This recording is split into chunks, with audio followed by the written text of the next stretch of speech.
Mesdames, Messieurs, bonsoir et bienvenue dans cette grande édition du soir. Je vous le disais dans les titres, un forum national sur la gestion de la crise du Nord s'est ouvert ce matin à Bamako. Un rendez-vous de 2 jours qui vise à réfléchir sur l'évolution de la situation sécuritaire au Nord et faire des propositions de sortie de crise. À l'initiative du collectif des ressortissants du Nord, le forum se penchera sur plusieurs thématiques, notamment la paix et la sécurité, la gestion des populations en temps de guerre, ainsi que la place et le rôle des médias. La cérémonie d'ouverture était présidée par le président de la République par intérim, professeur Dioncounda Traoré. Reportage Bourama Traoré. Il y avait une grande mobilisation ce samedi au Centre international de conférence de Bamako. Un beau monde réuni pour parler de la sécurité et de la paix au Mali. C'est à travers un forum national sur la gestion de la crise du Nord, une initiative du collectif des ressortissants du Nord. Le rendez-vous vise à construire une vision commune et partagée par l'ensemble des communautés du Mali. Ce forum constitue un atout majeur pour jeter les bases d'une compréhension réciproque de ce qui nous arrive, pas aux seuls ressortissants, aux seuls habitants des régions nord de notre chère patrie.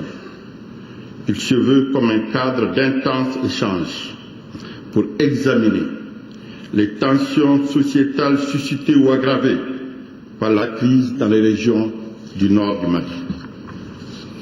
Le Coran veut faire de ce forum une occasion d'analyse prospective qui permettront à l'avenir de mieux définir et asseoir la fonctionnalité du binôme sécurité et développement pour une solution définitive aux rébellions récurrentes dans le nord du pays.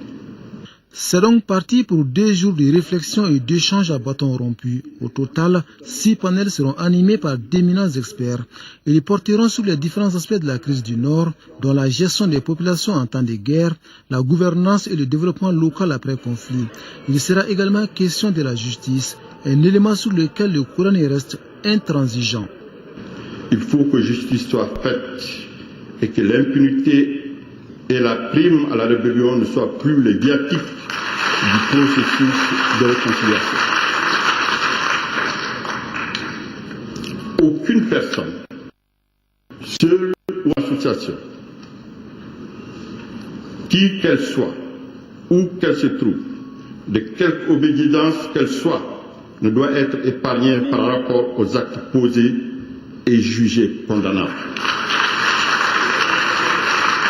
Le Coran peut pardonner et pardonnera sûrement, mais il ne le fera pas sur le mensonge et l'impunité.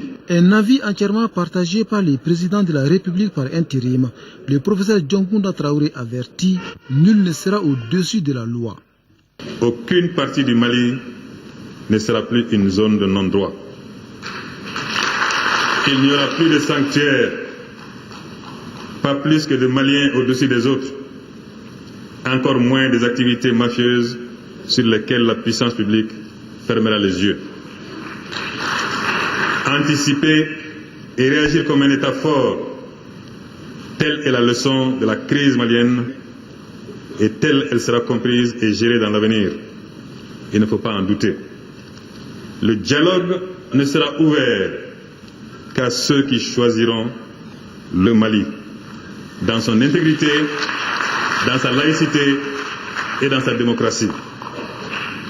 Nous négocierons en républicain, en laïque, en démocrate, sans nous tromper de combat et de cible, sans aller vers les petits replatages qui feront les grandes tragédies de demain. Les groupes armés sont donc avertis. Pour être éligibles au dialogue, le dépôt des armes est la condition première. Et dans les futurs dialogues intermaliens, le Coran doit jouer un rôle important selon le président de la République par intérim. Le chef de l'État fait ainsi allusion à la commission de dialogue et de réconciliation. Je suis venu ici aujourd'hui, mes frères et sœurs, pour vous demander, vous implorer même d'être une des locomotives de la commission de dialogue et réconciliation. Et renouant de ce fait, avec vos engagements et votre dédicace tout le long de la crise que nous vivons, qui va vers son dénouement, mais qui n'est pas irréversiblement réglée. Elle ne sera pas réglée sans vous. Elle ne sera pas réglée dans le boycott de la commission, dialogue et réconciliation, qui n'est pas vous le savez aussi bien que moi, une structure régionale, mais une structure nationale. Du côté du collectif des ressortissants du Nord, l'appel présidentiel est entendu. À en croire le président d'honneur du Coran, Ousmane Issoufi Maïga, les débats sur la composition de la CDR sont définitivement clos. Et l'association s'engage désormais à soutenir cette commission afin que le vivre ensemble redevienne une réalité au Mali.